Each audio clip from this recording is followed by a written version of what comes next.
Good morning, everybody. Good morning and welcome to our Friday morning Star of the Week assembly. It's lovely to see you all.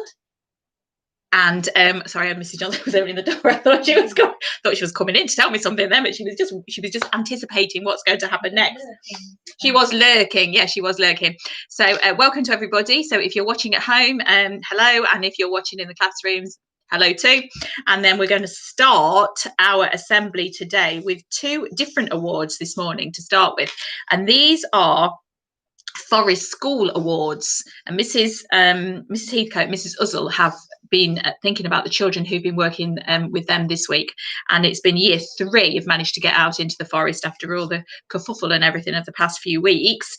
And there's two children here who well, everybody worked really hard, but these two children specifically were mentioned for showing great perseverance and also determination. And there's some of our character words. They're the things that we think we need to have within us to be able to get along and do things really well.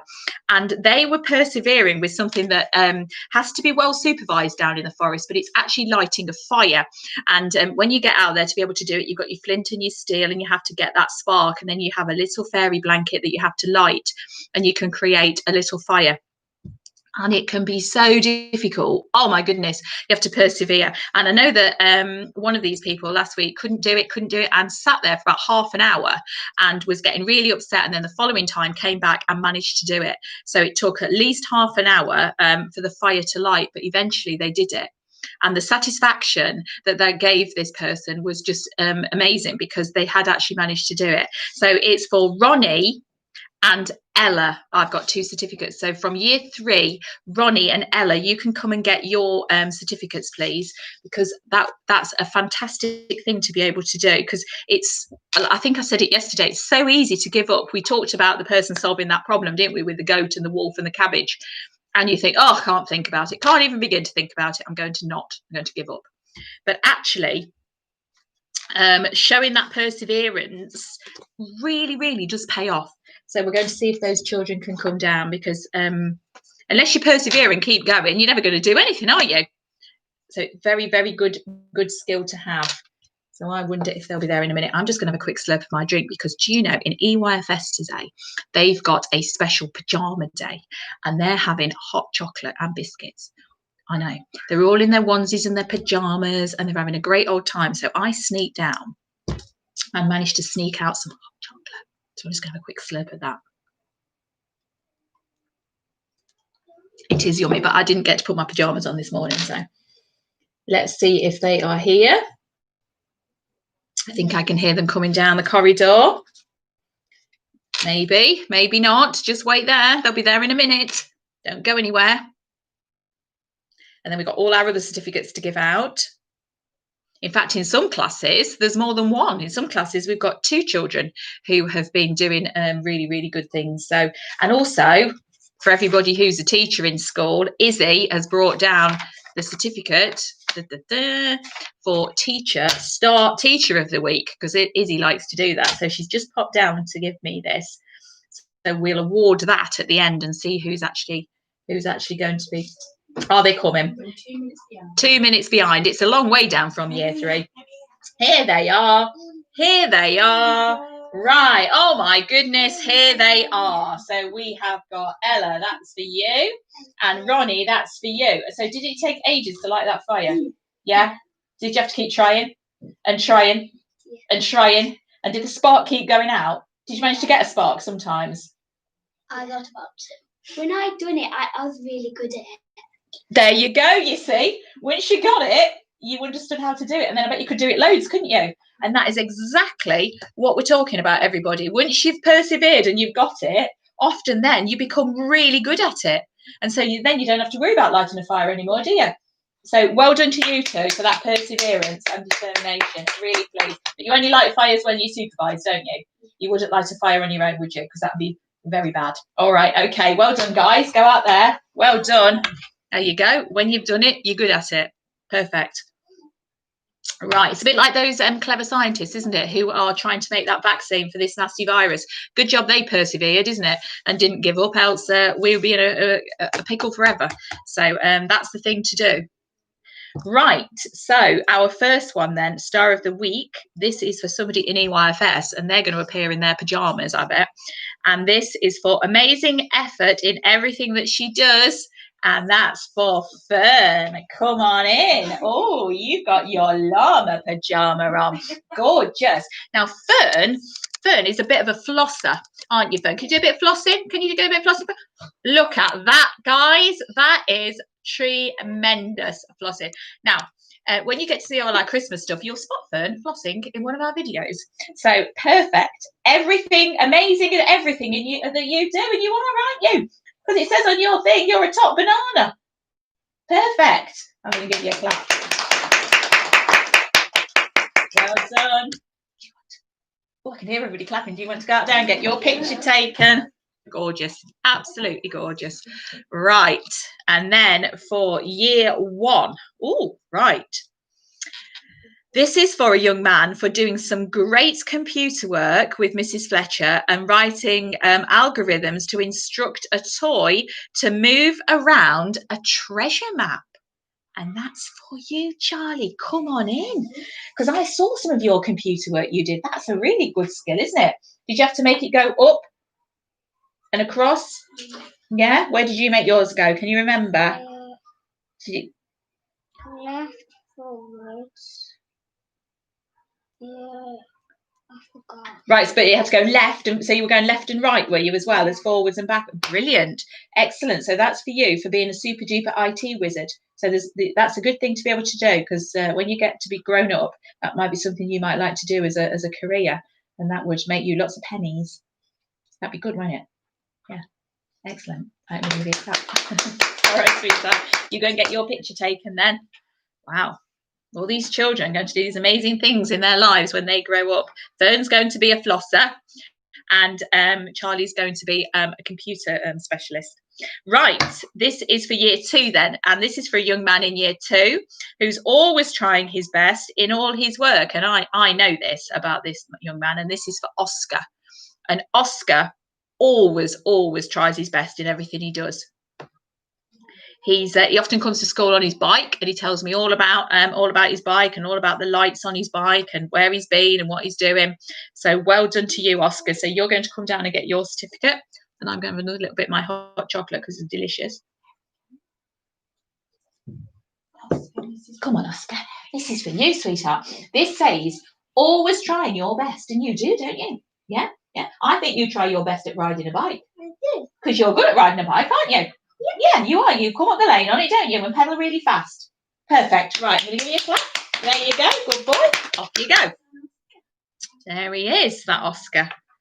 Right, in year 3, always contributing his ideas and making great progress, again, in everything that he does. Come on in, Jack. Here's Smiler Jack. So that's for you, Jack. You are always doing well, aren't you, at everything you do? Yeah? Yeah. So Mrs. Carr thinks that you're a bit of a superstar. So what were you doing just now? Were you doing some more of your Christmas stuff? We were doing right now we're doing math. Okay. And a bit of maths, and we were in the times and stuff. Right. So you were multiplying some numbers together to make an answer, were you? Yeah. So if I give you a times table, would you know what it was? Oh, it's the pressure. If I say what's 3 times 2? 9. Oh, you're close. 2, 4, 6. 6. There you go. So you're a budding mathematician. That's perfect. Right, well done you. Do you want to go and have your picture taken? There we go. You see, keep persevering and you get there in the end. Right, Star of the Week in year 4. This is for a young lady who shows complete dedication each day to complete all of her work. And I know this about this young lady because she is a bit of a superstar. And that is for Ellie. So Ellie in year 4, this is for you. So come on in, Ellie. Ellie. You all right, Ellie? Yeah? All right. What have you worked out? How to get here? No. What were you working out? Or can't you tell me? I actually don't know why. You don't know what you were working out. That's fine. What were you just doing down in class? Maths? English. English. Okay, so you've been doing some writing. Yeah. Yeah. And you are a superstar, aren't you? You always try your very best in everything that you do. So well done. So well done to you, Ellie. I'm going to give you a big clap. Okay, you go and get your picture taken then for our Facebook page. Right. So year 5 next. Now, Mrs. Jenner has given me 2 children from year 5, and this is because in year 5 they've been doing some D&T, so some design technology work, and they've been doing some sewing. Now, anybody that's ever tried to sew with a class of 30 children might know that it's a bit like knitting fog. Really, it's really hard, and some of the children just sail through it, and then others, they need to keep persevering, and you get your needle stuck in your finger or your thread wrapped round everywhere, and it can be a bit funny. But these 2 people, so this is for Lily and for Lois, because Lily and Lois, come in here with me, because this says you are being, there you go, Lois and Lily, really supportive and helping the whole class. And I know that you went to help the others before then you actually started your work. And you know, Mrs. Jenner told me that if you 2 hadn't have been in the class, she wouldn't have been able to do that lesson, because you 2 were like the other teachers. And you were so skilled at it and so kind and patient in helping the other children that it meant everybody was able to succeed because of you 2 offering that help. And isn't that an amazing thing to think that because of you 2, all your class were able then to achieve and to become successful in what they did? And that's partly down to you 2. So you should be very proud of yourselves for doing that, because that's really, really kind at showing lots of empathy and thinking about other people. So I'm really proud of you for doing that. And I'm going to give you a big old clap. All right, girls. So well done. Go and get your pictures taken with our expert photographer. Right. And then last but not least, we've got 2 more stars, and these have come out of Mr. Skinner's class. So we've got a young man and a young lady for showing excellent cooperation and teamwork. And another one of our characteristics is teamwork. Come on in. So we got Jacob for teamwork and Poppy for teamwork. Were you a team together? Yeah. So did you allow each other to take turns? Yeah. And you're working really well. You didn't fall out? No. And that, do you know what? That's the biggest thing, isn't it, when you're working as a team? Yeah. Because normally you work with somebody and they go, I want to do that, and you think, oh, I want to do that, and then there's a big kerfuffle, isn't there? And a lot of falling out. And then Mr. Chulan gets upset. Then Mr. Skinner gets upset. But you 2 have proved what a good thing it is to work together. So well done, you guys. Brilliant. Big clap. Right, you can go and get your pictures taken. All right, super duper. I think in school, that's one of the biggest challenges for children, is to be able to work together. Because if you think, I've got a teacher of the week, I've got a star of the week for a teacher next. If you trying to cooperate and allowing other people to have their ideas because you think you're right, it's tricky. Right, so teacher star of the week. Are you ready, everybody in school? This is what is written. This very wonderful person that is very enthusiastic and positive. She, so it's not Mr. Skinner or Mr. Chulan.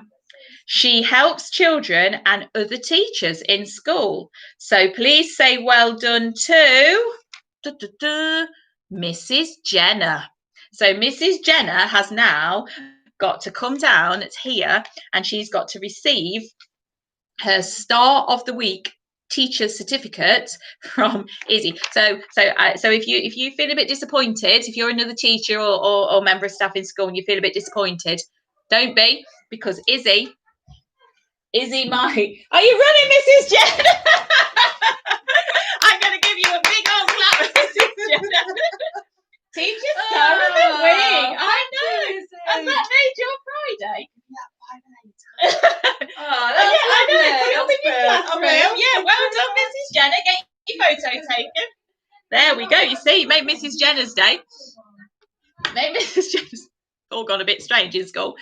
And we also need, before we move on to our story, we also need to say that Mrs. Russell, who we know has made that decision, which was a difficult decision to be at home now, but it's a lovely decision, really, because she's going to be a grandma, and it's all lovely. But she officially has come to the end of her time, because it's the end of the month, and when you work in a school, things kind of stop at the end of a month and then it starts again. So this was the end of the month where Mrs. Russell now has officially retired as a paid up member of our team. However, we know that she's still going to be doing lots around school and helping remotely and contributing to the school community as well. But we wish you well, Mrs. Russell. And I know we've gone into a tier and we can't see people again, but we will. And it'll be lovely for you to be out and about and back in school when everything's righted itself. So this is to you. So sending you lots of love. Okay, and you can get some hot chocolate as well, because that'd be a good thing to do. Right, back to our story then. So if you remember, they had that very strange, it was a maths puzzle, but it didn't have numbers in it or any digits, did it? But it had got 4 different not people, but things in it. It had got a cabbage, the wolf, the goat, and the man on the boat. So there were 4 objects in it that you'd had to do something with, and it was trying to work out what we were going to do. Now, if you remember, Clive was spitting out the little bits of paper, and so he was using those as blobs, wasn't he, to try to solve the problem. Right, so chapter 14 is called A Solution. I was just about to put my hand up when David's hand shot up into the air first. I couldn't believe it. All that work, all those blobs, all for nothing. Yes, said Mr. Brainfright. Do you know the answer? Well, not yet, sir, but may I have permission to go to the bathroom? Very well, said Mr. Brainfright. The lollipop could still be mine. But just as I was about to put up my hand again, Jenny beat me to it. I have the answer, she said. Go ahead then, said Mr. Brainfright. My mum says there is no problem that can't be solved if people just sit down and talk it over, said Jenny. So, if the man sits them all down and explains the situation and asks the goat not to eat the cabbage and asks the wolf not to eat the goat, then he can just take them all across in any order he wants to. Jenny smiled sweetly at Mr. Brainfright. Do I get the lollipop? Oh, no, I'm afraid not, said Mr. Brainfright. Why not? Because your solution doesn't work, said Mr. Brainfright. The goat and the wolf, they can't talk. But the cabbage can, said Fiona. Yes, said Mr. Brainfright. That's because it's a talking cabbage. But if cabbages can talk, why can't wolves and goats? Said Fiona. Because some wolves and goats can talk, said Mr. Brainfright, but not these ones. Oh, this is ridiculous, said Fiona crossly. Ridiculous maybe, Mr. Brainfright said, but not impossible. Does anybody else have a solution? I put up my hand. Clive leaned forward. If you're thinking of telling on me, then think again, he hissed. I'll tell Mr. Brainfright I didn't do it. I just smiled. Mr. Brainfright looked at me. Do you have a solution for us? Yeah, I said. What if the man took the goat across first and then went back for the cabbage and took that across and left the cabbage there, but took the goat back and left it there while he took the wolf across and left the wolf with the cabbage and went back to get the goat? Is that what you came up with, everybody, if you had a go at it? Mr. Brainfright beamed. Perfect, he said. What's your name, young man? Henry. Henry McThrottle. Well, Henry McThrottle, said Mr. Brainfright, you've just earned yourself a lollipop. Come out to the front. Well done, Henry, said Jenny as I got up. I walked to Mr. Brainfright's desk. Mr. Brainfright opened a battered crimson briefcase, produced a red lollipop, and put it in my hand. As I walked back to the desk, I made a point of waving it at Clive. Thanks for the blobs, I whispered. I couldn't have solved the problem without them. Clive just stared at me. He wasn't laughing anymore. As I sat down, Fiona put her hand up. Will we be tested on this, sir? Okay, right. Next, we've got time to read a little bit more, so we'll read the next chapter. I'm just going to have some more of my hot chocolate. Before Mr. Brainfight could answer Fiona, the lunch bell rang and everybody stood up and headed outside. It was warm and sunny out in the playground, and I was feeling good. Not only did we have a very interesting new teacher, but I had a lollipop to eat for lunch. That beat a cheese sandwich any day. I was halfway across the playground, though, when two things happened. The first thing that happened was that a dark grey cloud passed in front of the sun. The second thing that happened was that Fred and Clive Durkin appeared in front of me. Hand over that lollipop, McThrottle, said Fred, his hand outstretched. But it's mine, I said. That's not what my brother tells me, said Fred. He said you won the lollipop using spitballs that he made. Well, yeah, I said, that's true, but I didn't ask him to fire spitballs at me. Nevertheless, you used his spitballs, so hand over the lollipop. No, I said, walking away. But before I got very far, I felt a big hand on my shoulder. It spun me around, and Fred reached out and snatched the lollipop from my hand. Hey, I said, lunging forward to take my lollipop back. And as I did, Clive stuck out his leg in front of me. Instead of lunging forward, I tripped forward and collapsed on top of Fred. Not very pleasant for me, and even less pleasant for him. My fingers were getting closer and closer to the lollipop, and I was just about to grab it when I felt my entire body being lifted up into the air. McThrottle, said an angry voice. What is the meaning of this? I felt my feet touch the ground, and I was standing in front of Mrs. Cross, who was in an even crosser mood than usual. Because if there was one thing that made her crosser than everything else, it was catching students fighting in the playground while she was on playground duty. Well, she said, why are you attacking Fred? I looked at Fred lying on the ground, writhing around as if he was in great pain. Oh, what an actor. If only the teachers knew what he was really like. He was completely different when they weren't around. He's a thief, I said. He stole my lollipop.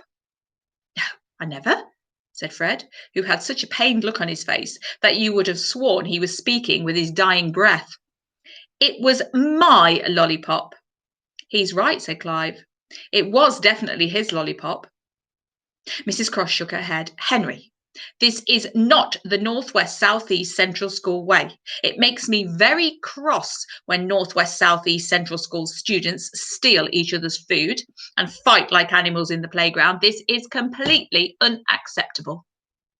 But I didn't do anything, I said. You didn't do anything. So, are you telling me that there's something wrong with my eyes? Are you telling me that I didn't just see you attacking Fred Durkin? He attacked me first. He attacked me and stole my lollipop. That's quite enough, said Mrs. Cross. Go and wait outside Mr. Greenbeard's office. I'll let him know to expect you. Clive, help me get Fred to the sick room. We'll be lucky if he doesn't need an ambulance after such a brutal attack. But I was breathless with the injustice of it. But not another word, said Mrs. Cross. Go straight to Mr. Greenbeard's office. I shook my head and trudged off towards the school office. I walked as slowly as I can. Had I known what I was about to find out in Mr. Greenbeard's office, though, I would have run to get there. Okay, we're going to leave it there. So the next chapter is called Mrs. Rosethorn. That's chapter 16. All right. Okay, so put that in there, and then we can read that on Monday, hopefully. So everybody have a lovely, lovely day. If you're at home doing your remote learning, then carry on with that. And it is a nice day. It's dry, it's a bit chilly, so we're going to be able to get outside and play, aren't we, today, which will be lovely. Your EYFS, if you see them around and about, they're having a most amazing day in their pajamas, so give those children a wave. It looks amazing. And everybody else, have a lovely day and have a great weekend, and we'll see you back here safe and sound on Monday. So take care, everybody. Bye bye.